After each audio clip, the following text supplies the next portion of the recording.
Chapter 44. By some inscrutable turn of affairs, Lady Feng begins to feel the pangs of jealousy. Pao Yu experiences joy beyond all his expectations when Ping Ersh receives a slap from Lady Feng and has to adjust her hair. But to resume our narrative. At the performance of the record of the boxwood hairpin, at which all the inmates of the household were present, Pao Yu and his female cousins sat together. When Lin Tai, you noticed that the act called "The Man Offers a Sacrifice" had been reached. This Wang Shi Peng, she said to Pao Shai, is very stupid. It would be quite immaterial where he offered his sacrifices, and why must he repair to the riverside, at the sight of an object? The proverb has it, one thinks of a person, all waters under the heavens revert but to one source. So had he bailed a bowlful from any stream, and given way to his lamentations while gazing on it, he could very well have satisfied his feelings. Pao Chao, however, made no reply. Pao Yu then turned his head around and asked for some warm wine to drink to Lady Feng's health. The fact is, that Dowager Lady Chia had enjoined on them that this occasion was unlike others, and that it was absolutely necessary for them to do the best to induce Lady Feng to heartily enjoy herself for the day. She herself, nevertheless, felt too listless to join the banquet, so simply reclining on a sofa of the inner room, she looked at the plays in company with Mrs. Sua, and choosing several kinds of such eatables as were to her taste, she placed them on a small teapoy, and now helped herself to some, and now talked, as the fancy took her. Then allotting what viands were served on the two tables assigned to her to the elder and younger waiting maids, for whom no covers were laid, and to those female servants and other domestics who were on duty and had to answer calls, she urged them not to mind but to seat themselves outside the windows, under the eaves of the verandas, and to eat and drink at their pleasure, without any regard to conventionalities. Madame Wang and Madame He Xing occupied places at the high table below, while round several tables outside sat the posse of young ladies. "Do let that girl Feng have the seat of honor," old Lady Chia shortly told Mrs. Yu and her contemporaries, "and mind be careful in doing the honors for me, for she is subjected to endless trouble from one year's end to another." "Very well," said Mrs. Yu. "I fancy," she went on to smile, "that little used as she is to filling the place of honor, she's bound, if she takes the high seat, to be so much at a loss how to behave, as to be loath even to have any wine." Dowager Lady Chia was much amused by her reply. "Well, if you can't succeed," she said, "wait and I'll come and offer it to her." Lady Feng with hasty step walked into the inner room. "Venerable ancestor," she smiled, "don't believe all they tell you. I've already had several cups." "Quick, pull her out," old Lady Chia laughingly cried to Mrs. Yu, "and shove her into a chair, and let all of you drink by turns to her health. If she then doesn't drink, I'll come myself in real earnest and make her have some." At these words, Mrs. Yu speedily dragged her out, laughing the while, and forced her into a seat, and, directing a servant to fetch a cup, she filled it with wine. "You got from one year's end to another?" she smiled. "The trouble and annoyance of conferring dutiful attentions upon our venerable senior, upon Madame Wang, and upon myself. So, as I've nothing today with which to prove my affection for you, have a sip from my hand, my own dear, of this cup of wine I poured for you myself. If you deliberately wish to present me a glass," Lady Feng laughed, "fall on your knees and I'll drink at once." "What's this you say?" Mrs. Yu replied with a laugh. "And who are you, I wonder? But let me tell you this once for all and finish that, though we've succeeded. After ever so many difficulties in getting up this entertainment today, there's no saying whether we shall in the future be able to have anything more the like of this or not. Let's avail ourselves then of the present to put our capacity to the strain, and drink a couple of cups." Lady Feng saw very well that she could not advance any excuses, and necessity obliged her to swallow the contents of 2 cups. In quick succession, however, the various young ladies also drew near her, and Lady Feng was constrained again to take a sip from the cup each held. But Nurse Lei too felt compelled, at the sight of Dowager Lady Chia still in buoyant spirits, to come forward and join in the merriment, so putting herself at the head of a number of nurses, she approached and proffered wine to Lady Feng, who found it once more so difficult to refuse that she had to swallow a few mouthfuls. But Yuan Yang and her companions next appeared, likewise, on the scene to hand her their share of wine. But Lady Feng felt, in fact, so little able to comply with their wishes, that she promptly appealed to them entreatingly. "Dear sisters," she pleaded, "do spare me. I'll drink some more tomorrow." "Quite so, we're a mean lot," Yuan Yang laughed. "But now that we stand in the presence of your ladyship, do condescend to look upon us favorably. We've always enjoyed some little consideration, and do you put on the airs of a mistress on an occasion like the present, when there's such a crowd of people standing by? Really, I shouldn't have come. But, as you won't touch our wine, we might as well be quick and retire." While she spoke, she was actually walking away, when Lady Feng hastened to lay hold of her and to detain her. "Dear sister," she cried, "I'll drink some and have done." So saying, she took the wine and filled a cup to the very brim and drained it. Yuan Yang then at length gave her a smile, and she and her friends dispersed. Subsequently, the company resumed their places at the banquet. But Lady Feng was conscious that the wine she had primed herself with was mounting to her head, so abruptly staggering to the upper end, she meant to betake herself home to lie down when seeing the jugglers arrive. "Get the tips ready," she shouted to Mrs. Yu. "I'm off to wash my face a bit." Mrs. Yu nodded her head assentingly. And Lady Feng, noticing that the inmates were off their guard, left the banquet, and wended her steps beneath the eaves towards the back entrance of the house. Ping Er had, however, been keeping her eye on her, so hastily she followed in her footsteps. Lady Feng at once propped herself on her arm, but no sooner did they reach the covered passage than she discerned a young maid, attached to her quarters, standing under it. The girl, the moment she perceived them, twisted herself round and beat a retreat. Lady Feng forthwith began to give way to suspicion, and she immediately shouted out to her to halt. The maid pretended at first not to hear, but as, while following her, they called out to her time after time, she found herself compelled to turn around. Lady Feng was seized with greater doubts than ever. Quickly, therefore, entering the covered passage with Ping Er, she bade the maid go along with them.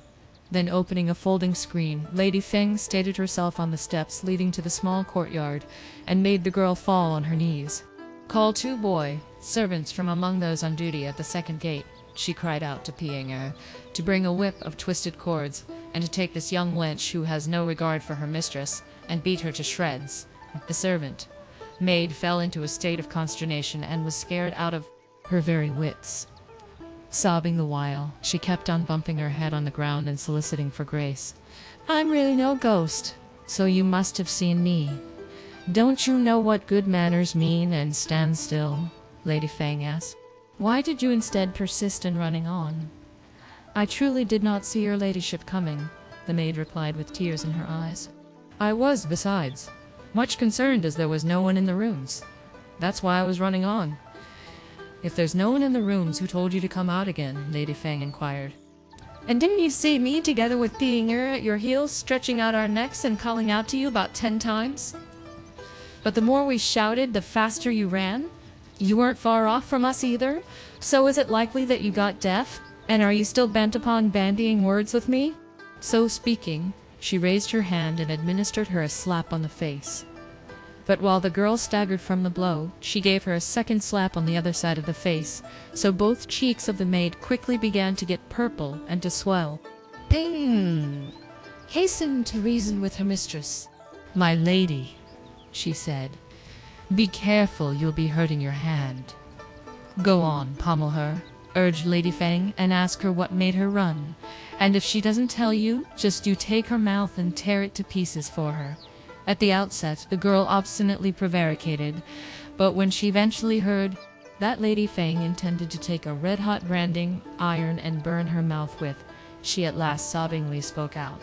"Our master secundus, Mr. Lion, is at home," she remarked, "and he sent me here to watch your movements, my lady, bidding me go ahead when I saw you leave the banquet and convey the message to him. But, contrary to his hopes, Your ladyship came back just now. Lady Feng saw very well that there lurked something behind all she said. What did he ask you to watch me for? She therefore eagerly asked. Can it be, pray, that he dreaded to see me return home? There must be some other reason, so be quick and tell it to me, and I shall henceforward treat you with regard.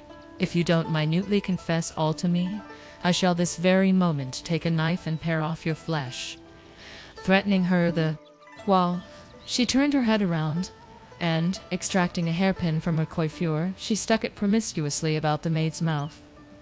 This so frightened the girl that, as she made every effort to get out of her way, she burst out into tears and entreaties. I'll tell your ladyship everything, she cried, but you mustn't say that it was I who told you. King Eyre, who stood by, exhorted her to obey, but she at the same time impressed on her mind to speak out without delay. Mr. Secundus himself arrived only a few minutes back, the maid began. The moment, however, he came, he opened a bag, and taking 2 pieces of silver, 2 hairpins, and a couple of rolls of silk, he bade me stealthily take them to Peo Eyre's wife, and tell her to come in. As soon as she put the things away, she hurried to our house, and Master Secundus ordered me to our house, and Master Secundus ordered me to keep an eye on your ladyship. But of what happened after that, I have no idea whatever. When these disclosures fell on Lady Feng's ears, she flew into such a rage that her whole person felt quite weak, and rising immediately, she straightway repaired home. The instant she reached the gate of the courtyard, she espied a waiting maid peep out of the entrance. Seeing Lady Feng, she too drew in her head, and tried at once to effect her escape. But Lady Feng called her by name, and made her stand still. This girl had ever been very sharp, so when she realized that she could not manage to beat a retreat, she went so far as to run out to her. I was just going to tell your ladyship, she smiled, and here you come. What a strange coincidence. Tell me what? Lady Feng exclaimed. That Mr. Secundus is at home, the girl replied, and has done so and so and so. She then recounted to her all the incidents recorded a few minutes back. "You?" ejaculated Lady Feng. "What were you up to before? Now that I've seen you, you come and try to clear yourself." As she spoke, she raised her arm and administered the maid a slap, which upset her equilibrium. So with hurried steps she betook herself away. Lady Feng then drew near the window.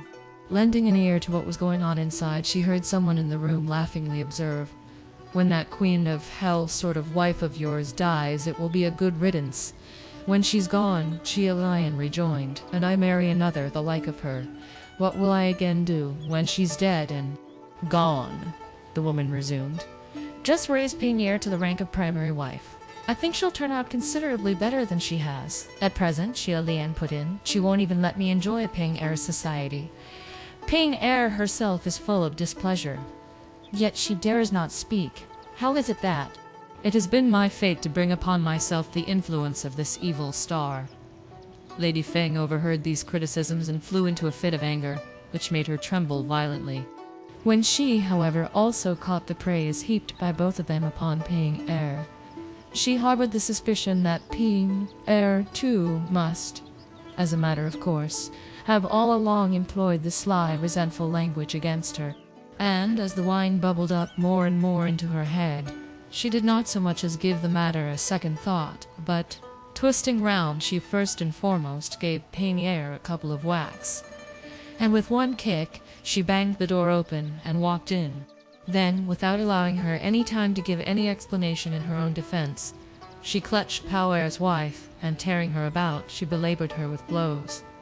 But the dread lest Xia Lian should slip out of the room induced her to post herself in such a way as to obstruct the doorway. "What a fine wench!"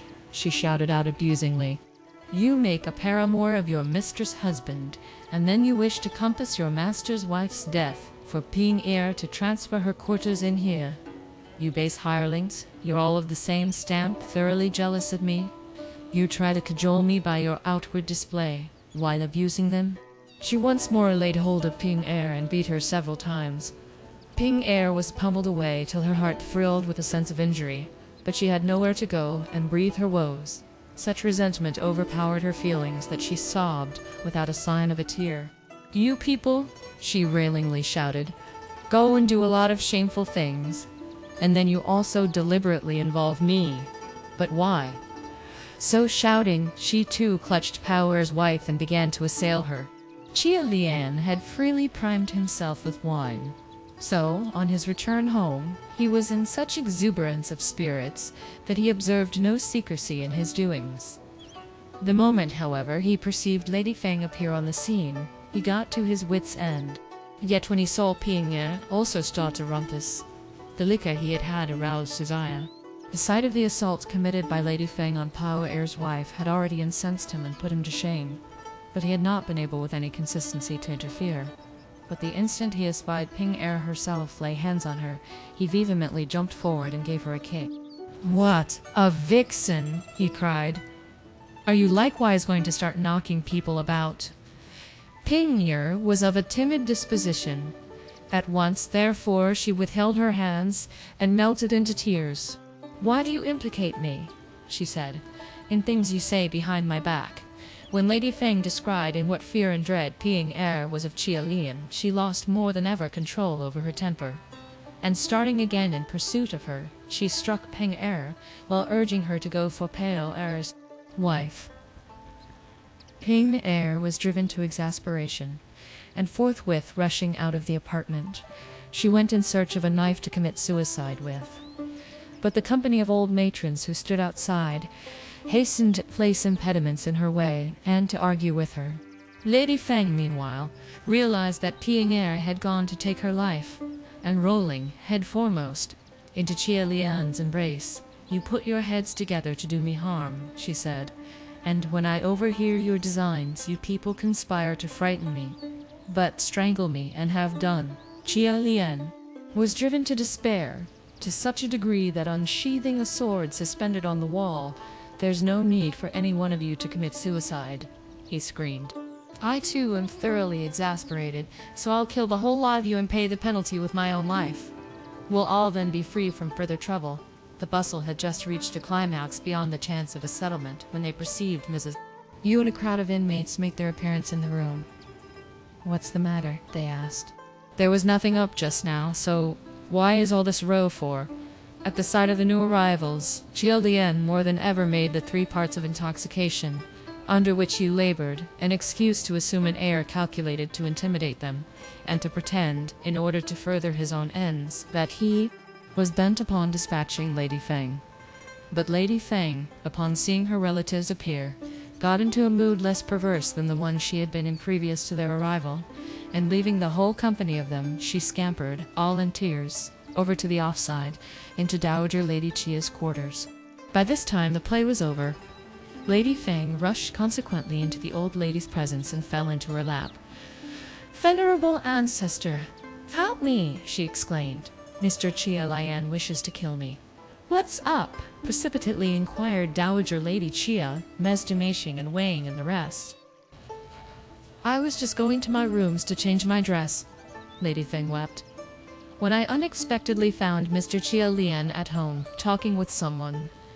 Fancying that visitors had come, I was quite taken aback, and not presuming to enter, I remained outside the window and listened. It turned out, in fact, to be Pao Er's wife holding counsel with him. She said that I was dreadful, and that she meant to poison me so as to get me out of the way and enable Ping Er to be promoted to be first wife. At this I lost my temper, but not venturing nonetheless to have a row with him, I simply gave Ping Er 2 slaps, and then I asked him why he wished to do me harm. But so stricken did he get with shame that he tried there and then to dispatch me."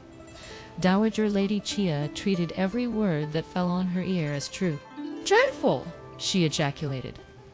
"Bring here at once that low-bred offspring." Barely was, however, this exclamation out of her lips than they perceived Chia Lian, a sword in hand, enter in pursuit of his wife, followed closely by a bevy of inmates. Chia Lian evidently placed such thorough reliance upon the love which old Lady Chia had all along lavished upon them, that he entertained little regard even for his mother or his aunt. So he came, with perfect effrontery, to stir up a disturbance in their presence. When Mesdames Xing and Wang saw him, they got into a passion, and, with all dispatch, they endeavored to deter him from his purpose. "You mean thing," they shouted, abusing him.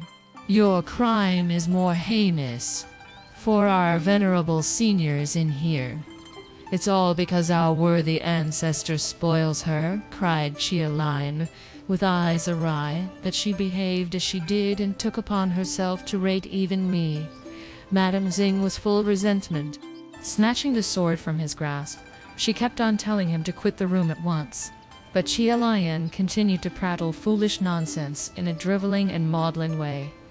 His manner exasperated Dowager Lady Chia. I'm well aware, she observed, that you haven't the least consideration for any one of us.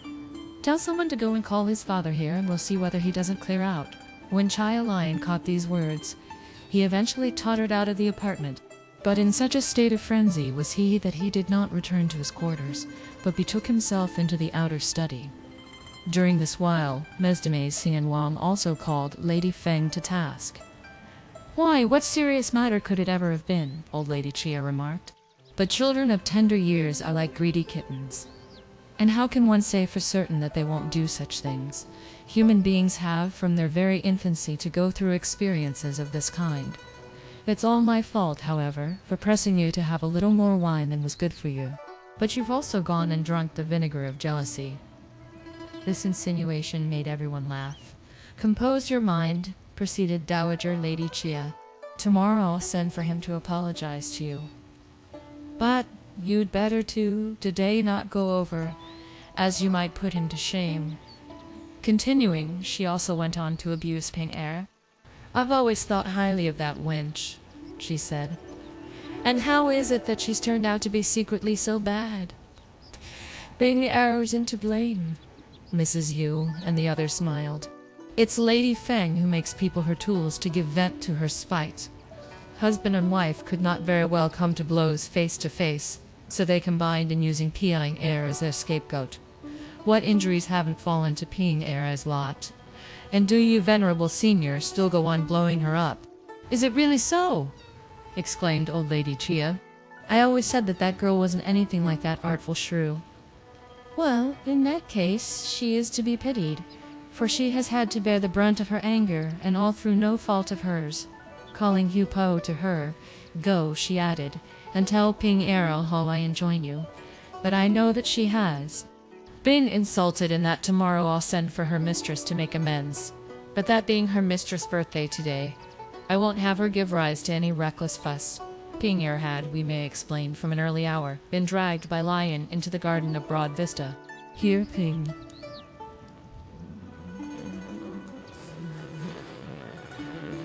gave way to bitter tears, so much so that her throat choked with sobs and could not give utterance to speech. You are an intelligent person, exhorted her Pao Chai, and how considerately has your lady treated you all along. It was simply because she has had a little too much wine that she behaved as she did today. But had she not made you the means of giving vent to her spite, is it likely that she could very well have aired her grievances upon anyone else? Besides, anyone else would have laughed at her for acting in a sham way. While she reasoned with her, she saw Hu Po approach and deliver Dowager Lady Chia's message. Ping Er then felt in herself that she had come out of the whole affair with some credit, and she, little by little, resumed her equilibrium. She did not, nevertheless, put her foot anywhere near the front part of the compound. After a little rest, Pao Chai and her companions came and paid a visit to old Lady Chia and Lady Feng, while Yu pressed Ping Er to come to the Aihang court. Seizhen received her with alacrity. I meant, she said, to be the first to ask you. But as our senior lady, Chia Chu, and the young ladies invited you, I couldn't very well do so myself.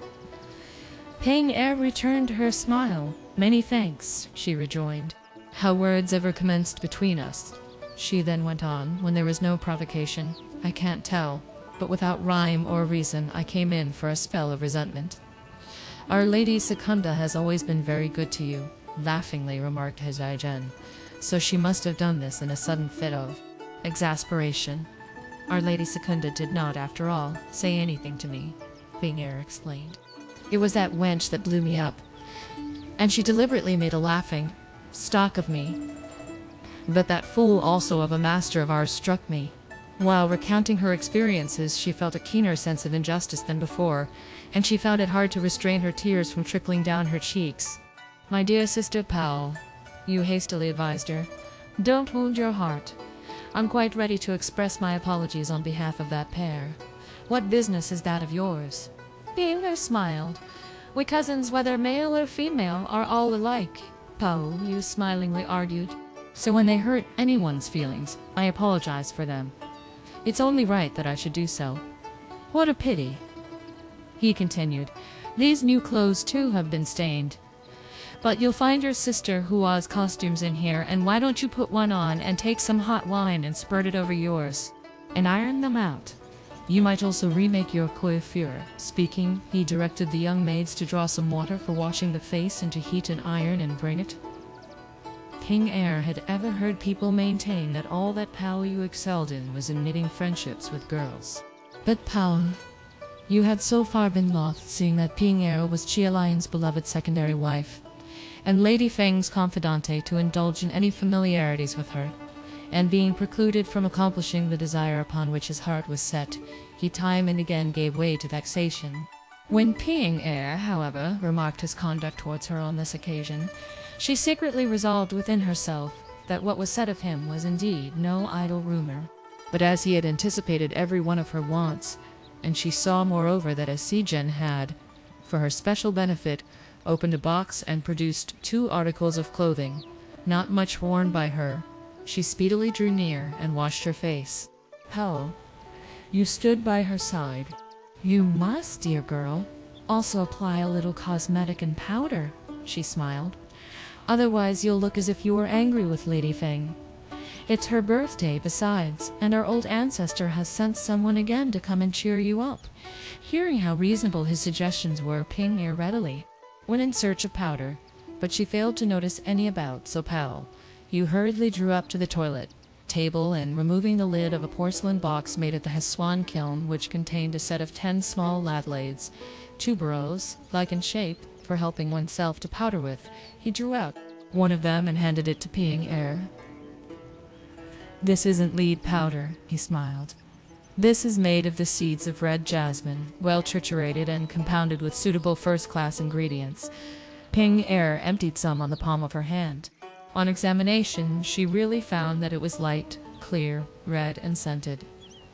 Perfect in all 4 properties. That it was easy to apply evenly to the face, that it kept moist, and that it differed from other kinds of powder, ordinarily so rough. She subsequently noticed that the cosmetic too was not spread on a sheet, but that it was contained in a tiny box of white jade, the contents of which bore the semblance of rose paste. "The cosmetic one buys in the market isn't clean, Pao," you remarked smilingly. "Its color is faint as well. But this is cosmetic of superior quality. The juice was squeezed out, strained clear, mixed with perfume of flowers and decocted. All you need do is to take some with that hair pin and rub it on your lips. That will be enough. And if you dissolve some in a little water and rub it on the palm of your hand, it will be ample for you to cover your whole face with." Ping Er followed his directions and performed her toilette. She looked exceptionally fresh and beautiful. A sweet fragrance pervaded her cheeks. Pao Yu then cut, with a pair of bamboo scissors, a stalk with 2 autumn orchids, which had blossomed in a flower pot, and he pinned it in her side hair. But a maid was unexpectedly seen to enter the room, sent by Li Wan to come and call her, so she quitted his quarters with all possible dispatch. Pao Yu had not so far been able to have his wishes to revel in Ping Er's society gratified. Ping Er was furthermore a girl of a high grade, most intelligent, most winsome, and unlike that sort of vulgar and dull-minded beings, so that he cherished intense disgust against his fate. The present occasion had been the anniversary of Qin Chuan Er's birth, and he had remained in consequence plunged in a disconsolate frame of mind throughout the whole day. But, contrary to his expectations, the incident eventually occurred, which afforded him, after all, an opportunity to dangle in Ping Er's society, and to gratify to some small degree a particle of his wish. This had been a piece of good fortune he so little expected would fall to his share during the course of his present existence, that as he reclined on his bed, His heart swelled with happiness and contentment. Suddenly, he reflected that Xia Lian's sole thought was to make licentious pleasures the means of gratifying his passions, and that he had no idea how to show the least regard to the fair sex.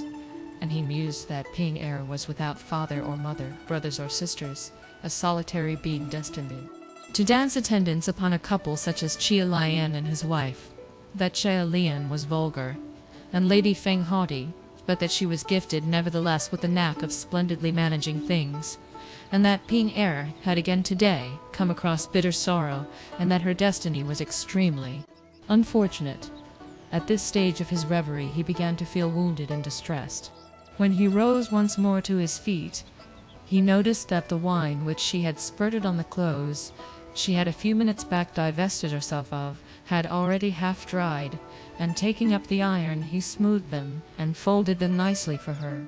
He then discovered that she had left her handkerchief behind, and that it still bore traces of tears. So throwing it into the basin, he rinsed it and hung it up to dry, with feelings bordering on joy as well as sadness. But after a short time spent in a brown study, he too betook himself to the Taohasiang village for a chat, and it was only when the lamps had been lit that he got up to take his leave.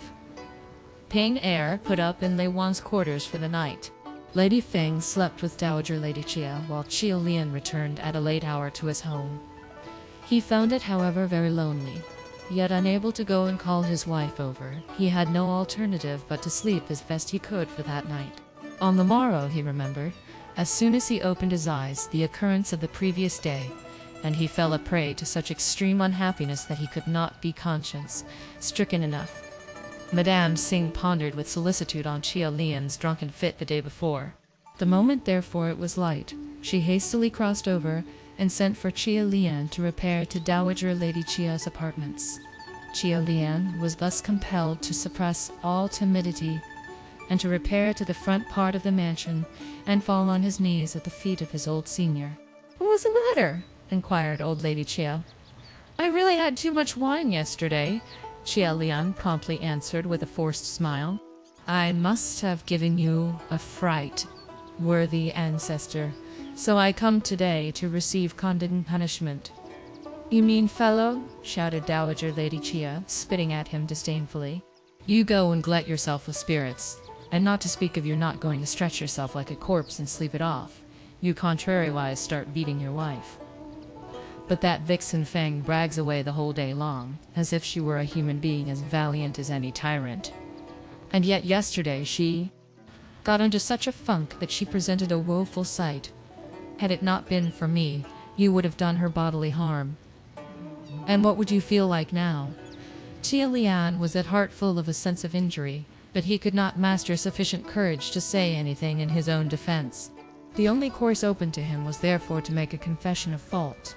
Don't Lady Feng and Ping Er possess the charms of handsome women? Dowager Lady Xia resumed. And aren't you yet satisfied with them, that you must of a day go slyly prowling and gallivanting about, dragging indiscriminately into your rooms frowsy and filthy people? Is it for the sake of this sort of wenches that you beat your wife and belabor the inmates of your quarters? You nevertheless had the good fortune of starting in life as the scion of a great family. And do you, with eyes wide open, bring disgrace upon your own head? If you have any regard for me, well, then get up and I'll spare you. And if you make your apologies in a proper manner to your wife and take her home, I'll be satisfied. But if you don't, just you clear out of this, for I won't even presume to have any of your genuflections. Xia Lian took to heart the injunctions that fell on his ear. Espying besides Lady Feng standing opposite to him in undress, her eyes swollen from crying, and her face quite sallow, without cosmetic or powder, he thought her more lovable and charming than ever. Wouldn't it be well, he therefore mused, that I should make amends so that she and I may be on friendly terms again, and that I should win the good pleasure of my old ancestor? At the conclusion of his reflections, he forthwith put on a smile. After your advice, venerable senior, he said, I couldn't be so bold as not to accede to your wishes. But this is showing her more indulgence than ever. What nonsense, exclaimed Dowager Lady Xia laughingly. I am well aware that with her extreme decorum she couldn't hurt anyone's susceptibilities. But should she in the future wrong you in any way, I shall, of course, take the law into my own hands and bid you make her submit to your authority and finish." Xia Lan, at this assurance, crawled up and made a bow to Lady Feng. "It was really my fault, so don't be angry, Lady Secunda," he said. Everyone in the room laughed. "Now, my girl Feng," Lady Chia laughingly observed, "you are not to lose your temper. For if you do, I'll lose mine too." Continuing, she directed a servant to go and call Ping Er, and on her arrival she advised Lady Feng and Chia Lian to do all they could to reconcile her. At the sight of Ping Er, Chia Lian showed less regard than ever for the saying that a primary wife differs from a secondary wife, and the instant he heard old Lady Chia's exhortation he drew near her. "The injuries," he remarked, "to which you were subjected yesterday, miss, were entirely due to my shortcoming. If your lady hurt your feelings, it was likewise all through me that the thing began. So I express my regret, but besides this, I tender my apologies as well on behalf of your mistress." Saying this, he made another bow. This evoked a smile from Dowager Lady Chia. Lady Feng, however, also laughed. Their old ancestor then desired Lady Feng to come and console Ping Er, but Ping Er hastily advanced and knocked her head before Lady Feng. "I do deserve death," she urged for Lady Feng, "provoking your ladyship to wrath on the day of your birthday." Lady Feng was at the moment pricked by shame and remorse for having so freely indulged in wine the previous day as to completely have lost sight of long-standing friendships, and for allowing her temper to so thoroughly flare up as to lend a patient ear to the gossip of outsiders, and unjustly put Ping Er out of countenance. So when she contrariwise now saw her make advances, she felt both abashed and grieved, and promptly extending her arms, she dragged her up and gave way to tears. "I've waited upon your ladyship for all these years," Ping Er pleaded, "and you've never so much as given me a single fillip. And yet you beat me yesterday. But I don't bear you any grudge, my lady, for it was that wench who was at the bottom of it all. Nor do I wonder that your ladyship lost control over your temper." As she spoke, tears trickled down her cheeks too. "Escort those three home," Dowager Lady Chia shouted to the servants. "If any one of them makes the least allusion to the subject, come at once and tell me of it. For without any regard as to who it may be, I shall take my staff and give him or her a sound flogging." The trio then prostrated themselves before Dowager Lady Chia and the two ladies, Mesdames Hing and Wang. And assenting to her old mistress' injunctions, an old nurse accompanied the three inmates to their quarters. When they got home, Lady Feng assured herself that there was no one about. "How is it," she next asked, "that I'm like a queen of hell, or like a Yaksha demon?" That courtesan swore at me and wished me dead. "And did you too help her to curse me? If I'm not nice 1,000 days, why, I must be nice on some one day. But if, poor me, I'm so bad as not even to compare with a disorderly woman, how can I have the face to come and spend my life with you here?" So speaking, she melted into tears. "Aren't you yet gratified?" cried Chia Lian. "Just reflect carefully who was most to blame yesterday. And yet, in the presence of so many people, it was I who, after all, fell today on my knees and made apologies as well. You came in for plenty of credit, and do you now go on jabber. Can it be that you'd like to make me kneel at your feet before you let matters rest? If you try and play the bully beyond bounds, it won't be a good thing for you." To these arguments, Lady Feng could find no suitable response. Ping Er then blurted out laughing, "She's all right again." Chia Lian smiled. "But I'm really quite at a loss what to do with this one." These words were still on his lips when they saw a married woman walk in. "Haoer's wife has committed suicide by hanging herself," she said. This announcement plunged both Chia Lian and Lady Feng into great consternation. Lady Feng, however, lost no time in putting away every sign of excitement. "Dede! What a riddance!" she shouted instead. "What's the use of making such a fuss about a mere trifle?" But not long elapsed before she perceived Lin Chi, His Yao's wife, make her appearance in the room. "Haoer's wife has hung herself," she whispered to Lady Feng in a low tone of voice, "and her mother's relatives want to take legal proceedings." Lady Feng gave a sardonic smile. "That's all right," she observed. I myself was just thinking about lodging a complaint. I and the others tried to dissuade them, Lin Chi, his Xiao's wife, continued. And by having recourse to intimidation as well as to promises of money, they, at last, agreed to our terms. I haven't got a cash, Lady Feng replied. Had I even any money, I wouldn't let them have it, so just let them go and lodge any charge they fancy. You needn't either dissuade them or intimidate them. Let them go and complain as much as they like. But if they fail to establish a case against me, they'll, after all, be punished for trying to make the corpse the means of extorting money out of me. Lin Chi. Xiao's wife was in a dilemma when she espied Xia Lian wink at her. Comprehending his purpose, she readily quitted the apartment and waited for him outside. I'll go out and see what they're up to, Xia Lian remarked. Mind, I won't have you give them any money, shouted Lady Feng. Xia Lian straightway made his exit. He came and held consultation with Lin Shixiao, and then directed the servants to go and use some fair means, others harsh. The matter was, however, not brought to any satisfactory arrangement until he engaged to pay 200 taels for burial expenses. But so apprehensive was Xia Lian lest something might occur to make the relatives change their ideas, that he also dispatched a messenger to lay the affair before Wang Tzu Tin, who bade a few constables, coroners, and other official servants come and help him to effect the necessary preparations for the funeral. The parties concerned did not venture, when they saw the precautions he had adopted, to raise any objections, disposed though they may have been to try and bring forward other arguments. Their sole alternative, therefore, was to suppress their resentment, to refrain from further importunities, and let the matter drop into oblivion. Xia Lian then impressed upon Lin Chi his Xiao to insert the 200 taels in the accounts for the current year, by making such additions to various items here and there as would suffice to clear them off, and presented paid off, and presented paid. With money out of his own pocket as a crumb of comfort, adding, by and by, I'll choose a nice wife for you. When Pao Er, therefore, came in for a share of credit as well as of hard cash, he could not possibly do otherwise than practice contentment. And forthwith, needless to dilate on this topic, he began to pay court to Xia Lian as much as ever. In the inner rooms, Lady Feng was, it is true, much cut up at heart, but she strained every nerve to preserve an exterior of total indifference. Noticing that there was no one present in the apartment, he drew Ping Er to her. I drank yesterday, she smiled. A little more wine than was good for me, so don't bear me a grudge. Where did I strike you? Let me see. You didn't really strike me hard, Ping Er said by way of reply.